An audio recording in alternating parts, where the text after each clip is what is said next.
गुजरात, मध्य प्रदेश, राजस्थान, उत्तर प्रदेश અને દિલ્હી આ સાતે રાજ્યોમાંથી અખિલ ભારતીય કોળી સમાજના અમારા સંગઠનના હોદ્દેદારો અને ગુજરાતના અહીંથી ભાઈ ચંદ્રવદનભાઈ, અમારા સાંસદ ઉમેશભાઈ અને લગભગ 12 જિલ્લાઓમાંથી સમાજના વરિષ્ઠ આગેવાનો અહીંયા સુરત ખાતે આજે મળવાનું થયું।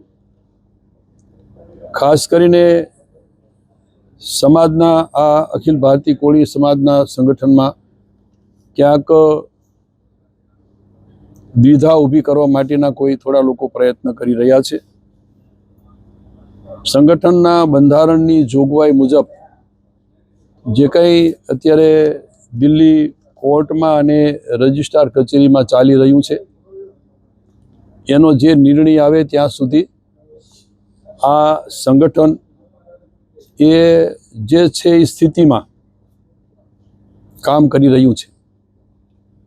ક્યાંક લોકો આ સંગઠનના નામે નવી નિમણૂકો આપીને આ સમાજને ગુમરાહ કરી રહ્યા છે, એમાં કોઈ તથ્ય નથી। અત્યારે હું અને અમારી આખી ટીમ છે એ બધા કાર્યકારી અધ્યક્ષ તરીકે નવું સિલેક્શન અથવા ઇલેક્શન આ સંગઠનના બંધારણ મુજબ ન થાય ત્યાં સુધી આ જે છે સ્થિતિમાં કામ કરશે। પણ સમાજને તોડવાનો ક્યાંક પ્રયાસ થયો છે એ બધા આ સંગઠનના થોડા હોદ્દેદારો અને સમાજના વરિષ્ઠ આગેવાનોની આના માટે વિચાર વિમર્શ કરવા માટે આજે અમે મળ્યા હતા। બીજા રાજ્યોમાં પણ જે રીતે આ સંગઠન કામ કરી રહ્યું એના પ્રતિનિધિઓ પણ આવ્યા હતા અને એ રીતે વહેલામાં વહેલી તકે જે કોર્ટમાં આ પ્રકરણ પેન્ડિંગ છે એનો ઉકેલ આવે અને એ કોર્ટના નિર્ણય મુજબ પછી આ સંગઠન આગળ વધે એનું પણ ચિંતન થયું। આપના પોતાના પ્લેટફોર્મ લલકારને લાઈક કરો, ફોલો કરો, સબસ્ક્રાઇબ કરો અને શેર કરો।